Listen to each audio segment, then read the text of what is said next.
बिस्मिल्लाहिर्रहमानिर्रहीम। अस्सलाम वालेकुम। मैं हूँ आयशा और वेलकम करती हूँ आपको आयशा के किचन में। आज मैं लाई हूँ चटपटी मज़ेदार करारी सी रेसिपी, जिसे बनाकर आप लोग बहुत ही इंजॉय करेंगे इंशाअल्लाह ताला।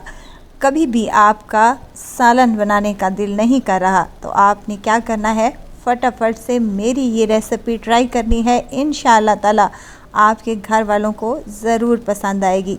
आज मैं बना रही हूँ बेसन के नान, जो कि बाज़ार से हम महंगे दामों लेते हैं। घर पर तैयार करेंगे, बहुत ही सॉफ्ट और नरम बनते हैं, बनाना बेहद आसान। तो चलते हैं रेसिपी की तरफ। रेसिपी को बनाना स्टार्ट कर लेते हैं, बिस्मिल्लाह करते हैं। तो इस मज़ेदार से और चटपटे करारे से नान बनाने के लिए सबसे पहले यहाँ पर मैंने ले लिया है एक बाउल, जिसमें शामिल करने लगी हूँ 2 मीडियम साइज़ के आलू है मेरे पास, जिनको मैंने बारीक स्लाइसिस में कट कर लिया है। साथ ही में एक टमाटर और एक प्याज मैंने बारीक काट कर शामिल कर दिया है। अगर आप टमाटर स्किप करना चाहते हैं तो आप स्किप भी कर सकते हैं। हरी मिर्चें हैं 3 से 4 अदद, इनको भी बारीक सा काट लिया है। पुदीना और हरा धनिया शामिल करूंगी। साथ ही मैंने बेसन शामिल किया है 1 कप के करीब। यहाँ पर नमक और मिर्च मसाले शामिल करूंगी, जिसमें नमक हाफ़ टेबल स्पून, लाल मिर्च का पाउडर 1 टेबल स्पून, हल्दी हाफ़ टी स्पून और यहाँ खुश्क धनिया है मेरे पास 1 टेबल स्पून, जिसको हाथ पर मसल कर आप इसमें शामिल कर दें, बड़ी ही प्यारी खुशबू आएगी।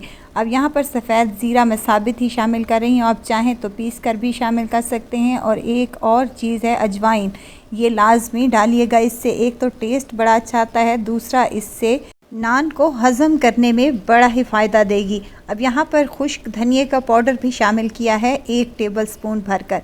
अब इसको हमने थोड़ा थोड़ा पानी डालते हुए मिक्स कर लेना है।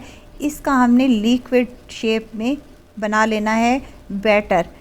बैटर कुछ इस तरीके से बनाएं, ना ही ज़्यादा पतला हो और ना ही ज़्यादा गाढ़ा होना चाहिए। ये देखें, कुछ इस तरीके से ये बैटर होना चाहिए।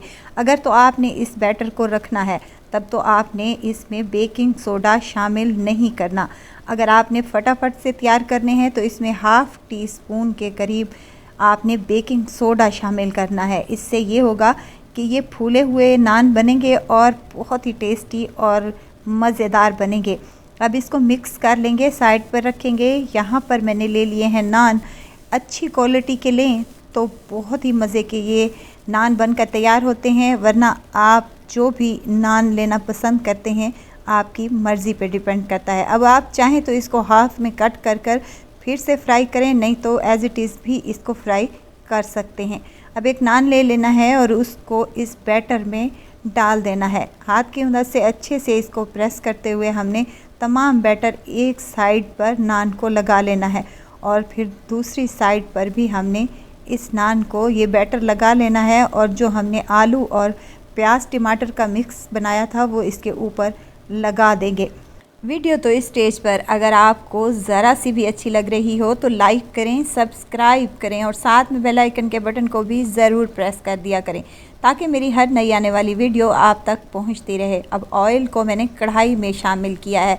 बाज़ार वाले जो नान बनाते हैं वो कढ़ाई में ही बनाते हैं, तभी उनके नान इतने मज़ेदार और टेस्टी बनते हैं कि आप लोग बाज़ार से लेना पसंद करते हैं। अब हमने भी बाज़ार के नान को स्किप कर दिया है, अपने घर पर तैयार करेंगे और बहुत ही मज़ेदार बनेंगे। एक साइड इसकी अच्छे से फ्राई हो जाए तो हमने इसकी साइड को चेंज कर लेना है। देखें कितना ज़बरदस्त सा इस पर कलर आया है और टेस्टी और मज़ेदार सा नान बनकर तैयार हो चुका है। दूसरी साइड को भी चेंज कर लेंगे। कलर आने तक हमने इनको अच्छे से फ्राई कर लेना है, ताकि जो हमने मसाला लगाया था वो कच्चा ना रह जाए। देखें अब यहाँ 5 से 7 मिनट लगेंगे हमें इसको फ्राई करते हुए। तो यहाँ पर मज़ेदार से और टेस्टी से हमारे मिसाले वाले बेसन वाले नान बनकर तैयार हो चुके हैं, जो बाज़ार से हम महंगे दामों लेकर आते हैं। घर में फटाफट से बनाकर आप लोग तैयार कर सकते हैं घर में पड़े हुए सामान के साथ।